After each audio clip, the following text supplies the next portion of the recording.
et bienvenue à notre émission Mère et Famille de cet après-midi. Comme d'habitude, on a un sujet, nous savons que nous sommes encore au mois de la femme. On parlera de l'apport de la femme dans la gestion des institutions du pays pour un avenir meilleur. Et aujourd'hui, je ne serai pas seule, je suis avec une grande dame, l'honorable Nelly Mwinga. Et avec lui, on va parler de ce sujet. Et déjà, on va lui dire bonjour, honorable. Bonjour, madame. Vous allez bien? Très, très bien. Et le mois de la femme, vous êtes tous atteints? Surtout que c'est notre mois, donc tout va à merveille. Ok, c'est bon, merci. On va déjà démarrer avec notre première question. Qui est l'honorable Nelly Mwinga et quel est son parcours sociopolitique?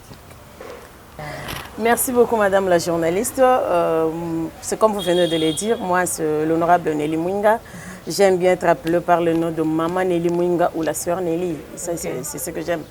Et pourquoi la sœur, pourquoi maman, pourquoi pas honorable? Pourquoi maman? D'abord, je suis la mère d'une grande famille.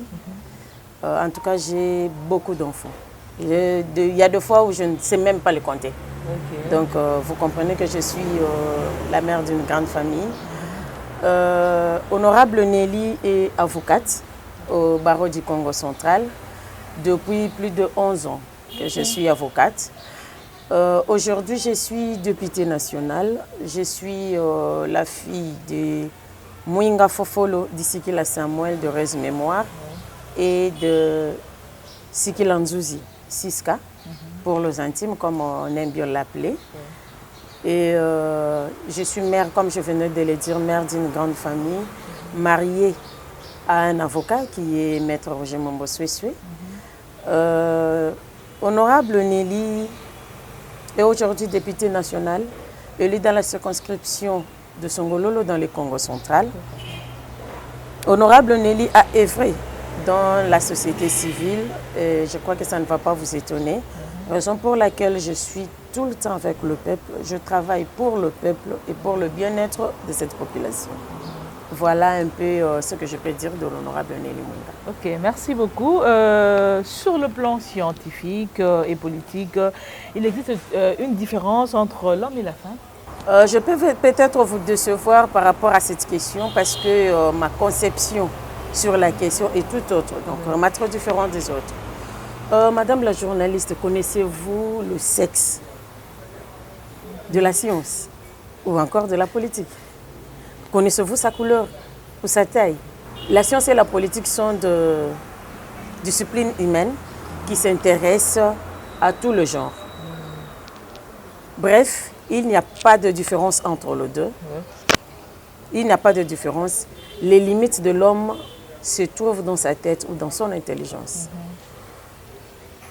La femme est appelée à faire une révolution mentale afin de comprendre qu'elle n'est pas moins homme que l'homme. L'homme et la femme sont tous des êtres humains. À la seule différence de sexe, je peux dire. Nous avons juste le sexe. Mais nous devons se comprendre une chose, madame. Dans l'homme, nous trouvons la force et dans la femme, nous trouvons la puissance.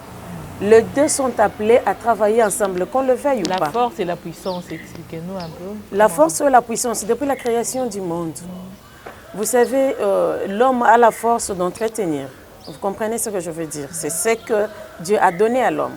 C'est d'entretenir, c'est de travailler pour la femme. Et la femme a la puissance. Nous avons vu Ève faire tomber Adam. Vous comprenez déjà ce que je veux dire? Donc la femme a la puissance et l'homme a la force. C'est ce que Dieu leur a donné. De par leur nature, de par leur création, ils sont appelés à vivre ensemble.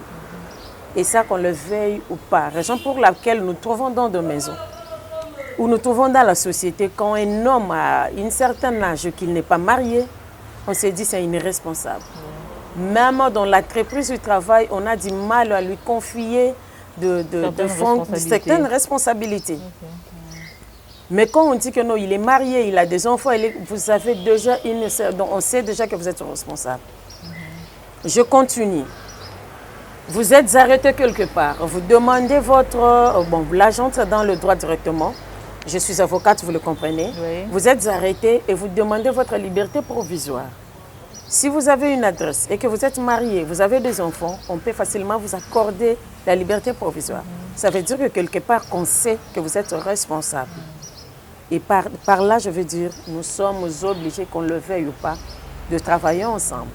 Nous devons travailler en synergie. La femme amène sa puissance, l'homme amène sa force et nous allons bien collaborer dans la société. Voilà. Merci beaucoup, honorable.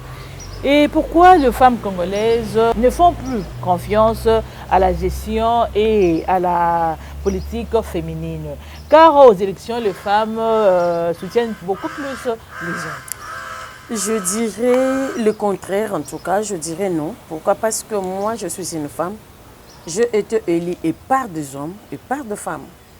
Donc, les deux genres m'ont élu.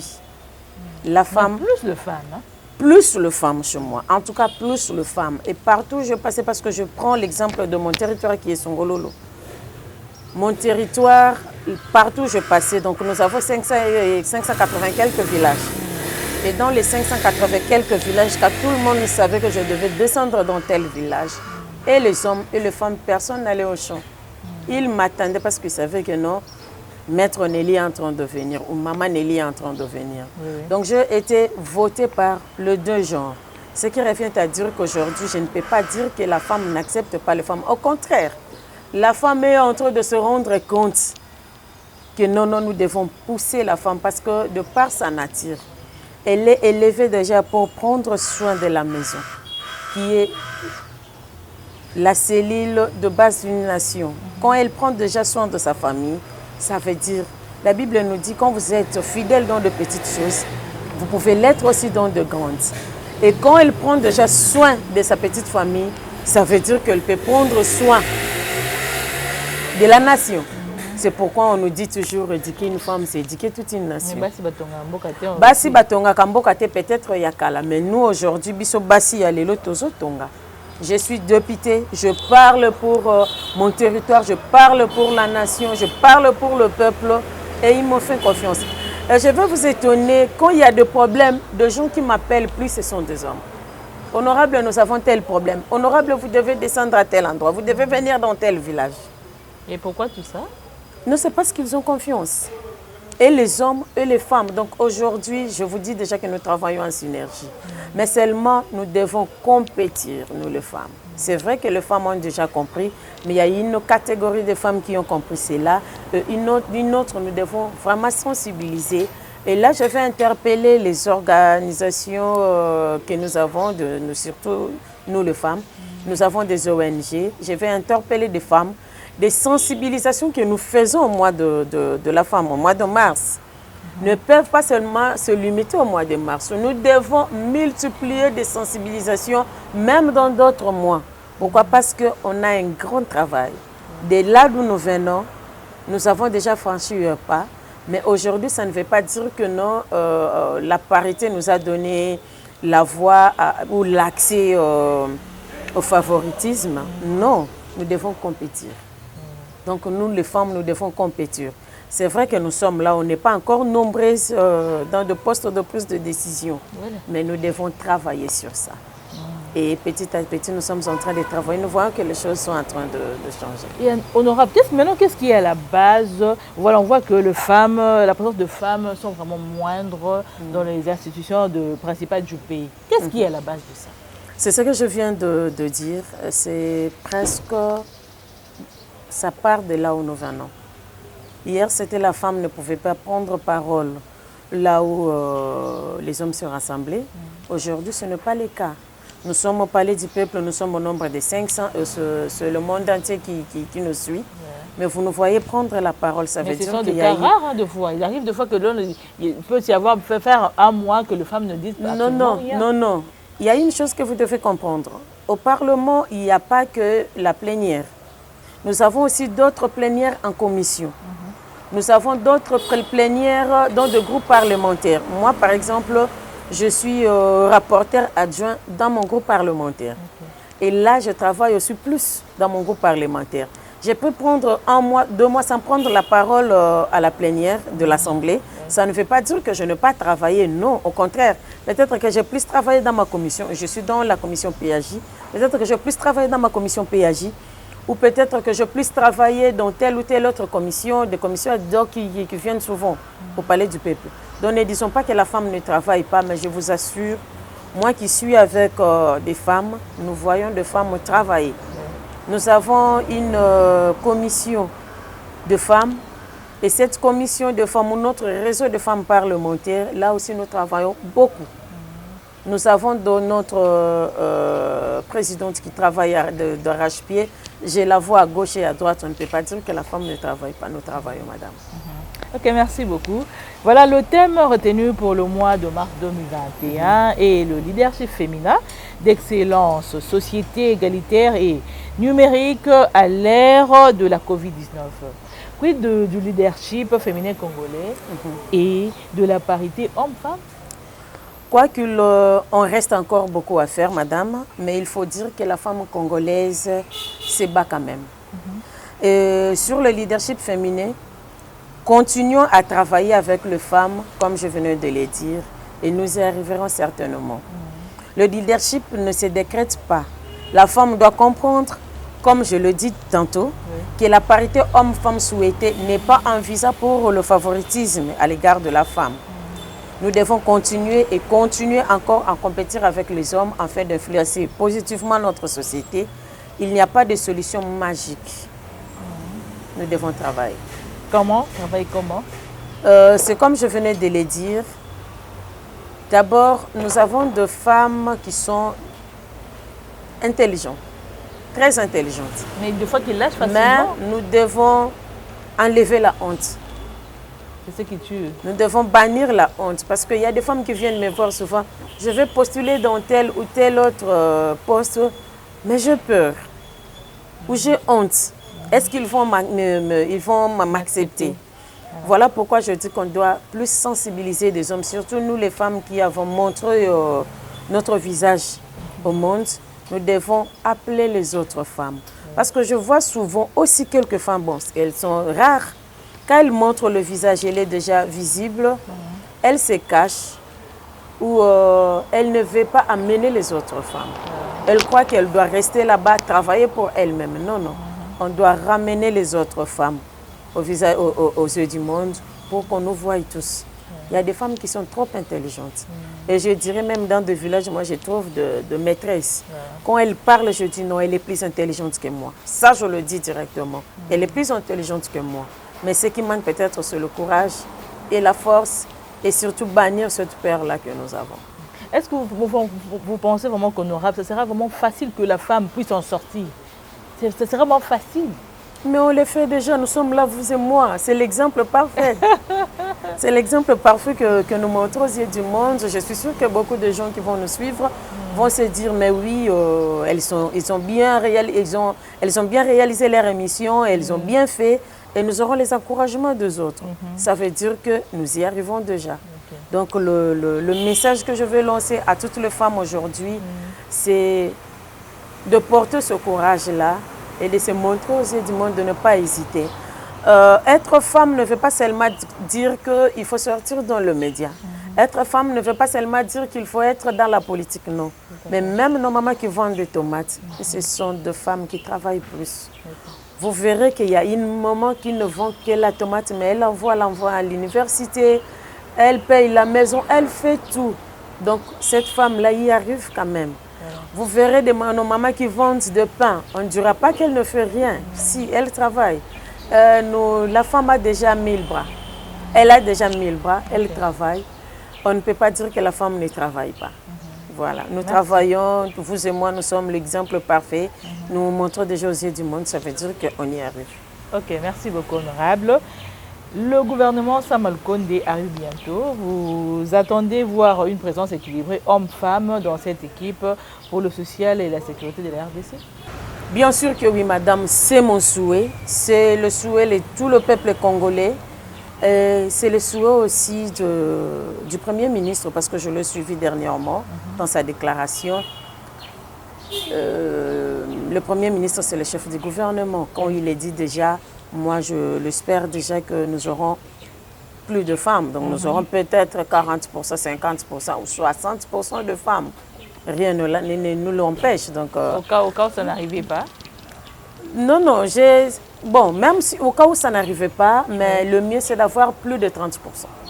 Okay. Notre souci c'est d'avoir plus de 30%. Si nous avons déjà plus de 30%, c'est déjà quelque chose.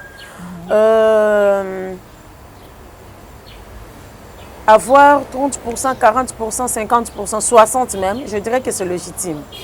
Parce que même la vision du chef de l'État va dans ce sens-là, de voir plus de femmes dans des postes ministériels. Et aussi, en tout cas pour moi, ou pour le souhait de toutes les femmes, c'est de nous voir là-bas. Parce que nous savons que les postes qui sont plus confiés aux femmes, ce sont des postes qui émergent, c'est le poste qui avance facilement par rapport au poste qu'on confie à l'homme. Voilà. Voilà. Êtes-vous vraiment sûr que la femme fera mieux là où l'homme n'a pas réussi? Nous avons des exemples. Nous avons beaucoup d'exemples. Et beaucoup de rapports des organismes internationaux le confirment déjà. Et quand vous avez déjà ce genre de rapport, pourquoi dirais-je non? Donc nous avons déjà ce genre de rapport. Voilà. Voilà, merci beaucoup, honorable. Un adage français dit « Éduquer une femme, c'est éduquer toute une nation ». Quelle stratégie à mettre en place pour l'encadrement de la femme et de la jeune fille? Justement, la femme, quel que soit son âge, a vocation à devenir maman. Ne pas prendre soin de la femme, c'est détruire une nation. Tout en souhaitant que l'État congolais s'occupe suffisamment de l'éducation et de l'épanouissement de la femme. Moi, je suis présidente de ma fondation qui porte mon nom, Fondation Nelly Mwinga, FONEM en sigle. Je joue déjà un grand rôle et je travaille sérieusement pour que la femme lutte contre la pauvreté et l'autonomisation de la femme. Pour ce faire, je partageais dernièrement j'ai donné le fonds de commerce à plus de 250 mamans à Kimpese dans mon territoire. Et nous ne cessons de travailler sur ça parce que nous venons de développer sur la femme.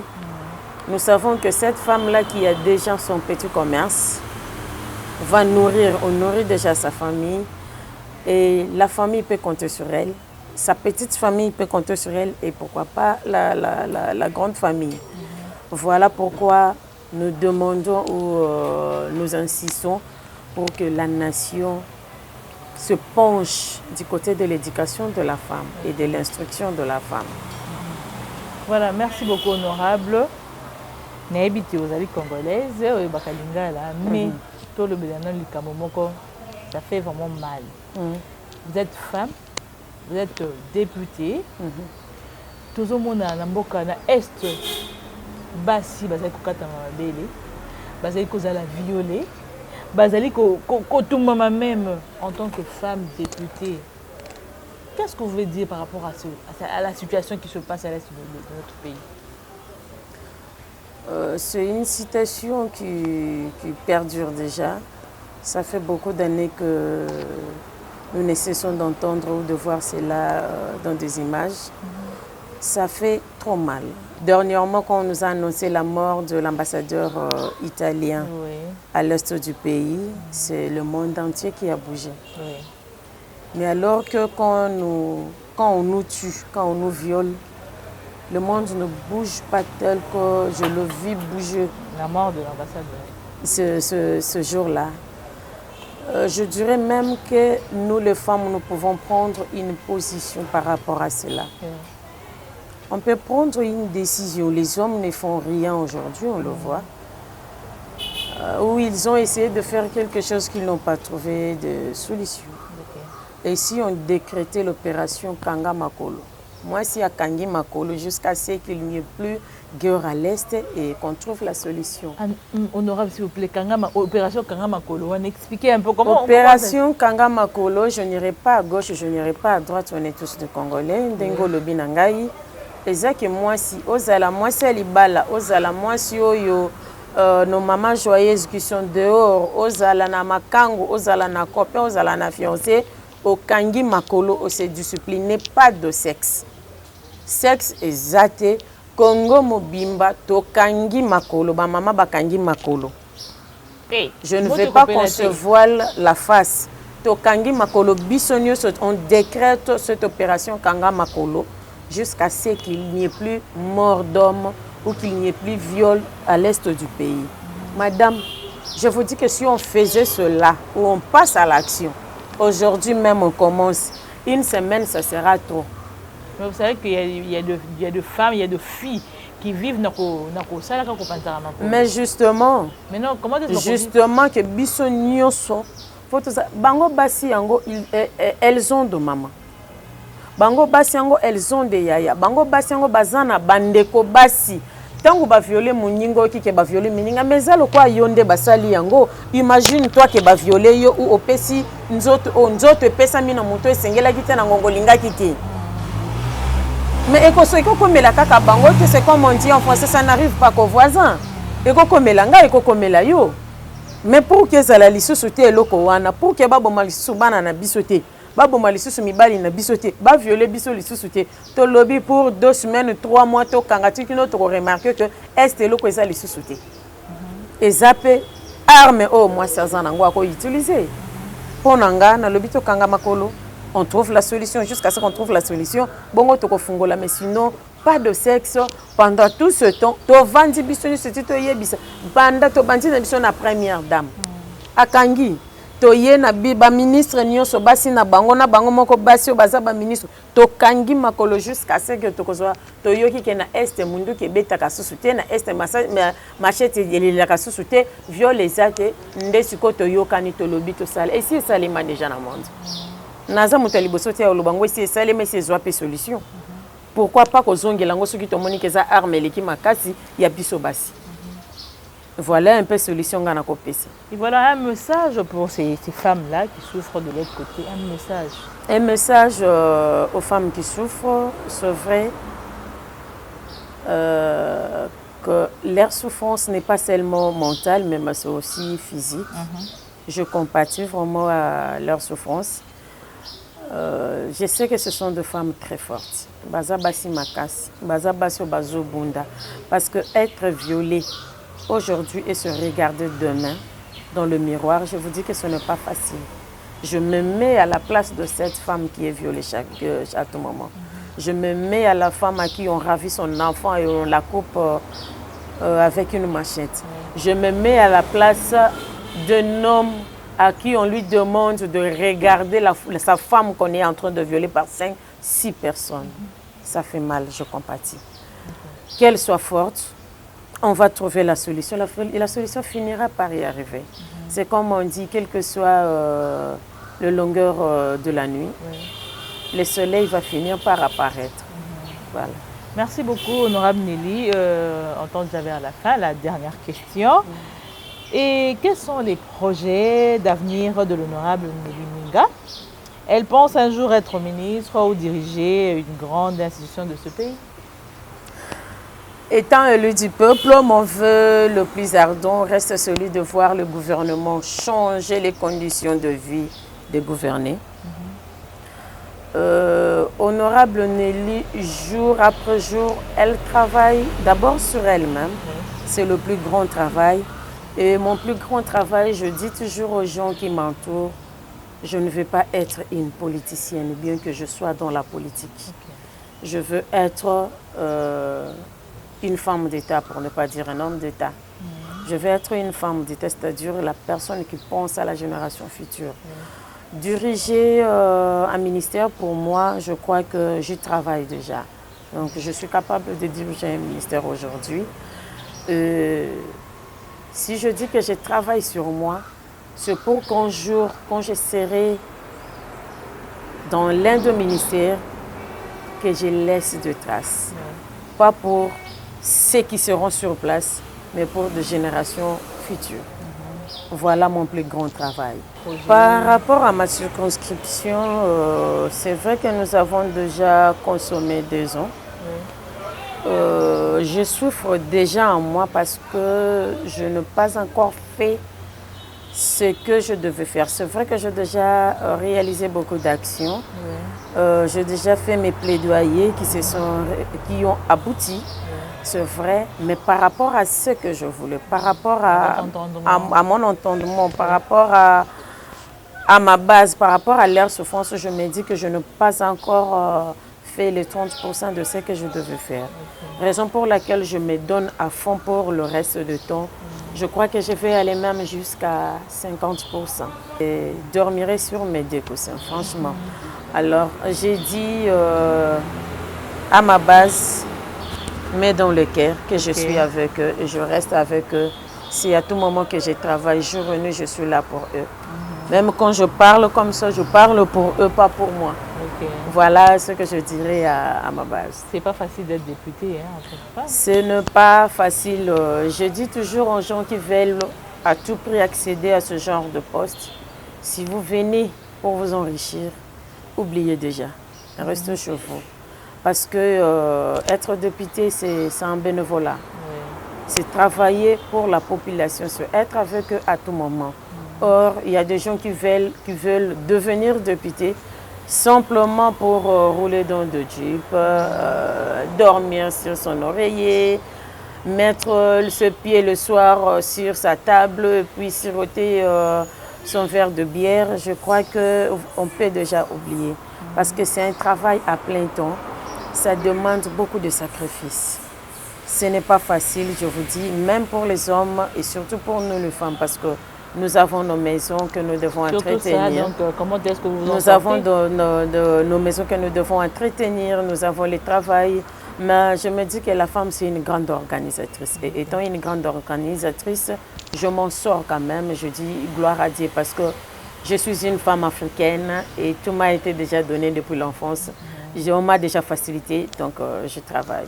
Voilà, c'est déjà la fin du mois de la femme. Un mot à toutes les femmes du monde entier. Un mot à toutes les femmes. Je dirais que ce mois de la femme où la parité n'est pas un axe, je le reprends au favoritisme, mais on nous donne la chance de travailler comme les hommes. Alors, faisons travailler nos cerveaux et allons de l'avant. Nous ne nous limitons pas à être, parce que nous croyons que nous sommes des femmes seulement, c'est le ticket qu'on nous brandit. C'est d'être femmes seulement au mois de mars, alors que nous le sommes pour toute notre vie. La sensibilisation et toute autre chose ne peut pas seulement se faire au mois de mars. Nous devons continuer à sensibiliser. Moi, je suis députée, je n'attends pas seulement les vacances parlementaires pour pouvoir travailler. Où je n'attends pas seulement la session pour pouvoir parler pour mon peuple, mais je le fais à tout moment. Donc ça veut dire que nous devons travailler jour et nuit simplement parce qu'on est femmes. On a déjà nos 1000 bras, faisons bouger nos bras, faisons bouger nos cerveaux et on va aller de l'avant. Ok, un dernier mot? Je vous dis merci sans nombre pour l'opportunité que vous me donnez d'apparaître partout. Parce que je ne parle pas trop, je n'apparais pas trop sur vos écrans, simplement parce qu'on me dit toujours que je suis un leader taiseux. C'est-à-dire que je travaille en coulisses, mais devant les écrans, je ne veux pas apparaître, ça c'est une vérité. Mais nous devons comprendre que je suis d'abord une femme. Une femme, quand elle nourrit ses enfants, elle ne crie pas au monde entier que non, voilà, je viens de préparer pour mes enfants. Mais quand elle travaille, ce sont de merci les enfants qui lui font dire qu'elle travaille. Merci en tout cas. Si je n'apparais pas trop dans vos écrans, ça veut dire c'est simplement parce que je travaille d'arrache-pied pour la population. Raison pour laquelle je n'apparais pas, mais j'ai dit, je vais encore dire un grand merci à tous mes enfants de la RDC parce que je suis maman.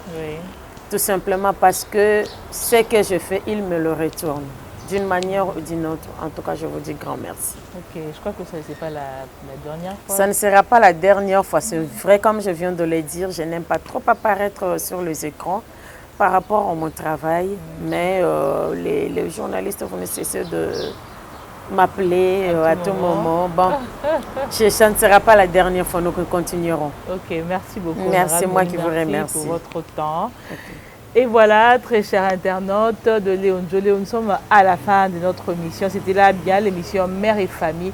Et nous étions avec l'honorable Nelly Mwinga, élue de Songololo, et avec elle on a eu à parler par rapport à l'apport de la femme dans la gestion des institutions du pays pour un avenir meilleur. Et merci d'être nombreuses, surtout les femmes, hein, c'est une émission de femmes en tout cas, et nous invitons les femmes, les grandes dames de venir assister à cette émission et ça nous fera vraiment un grand plaisir. Merci à l'équipe technique, merci à Thierry Batondoko, merci à Yanko les Fistons, merci à notre patron Odon Boulamba et c'était là Bijou Maïkan à la présentation. Au revoir et on se voit prochainement.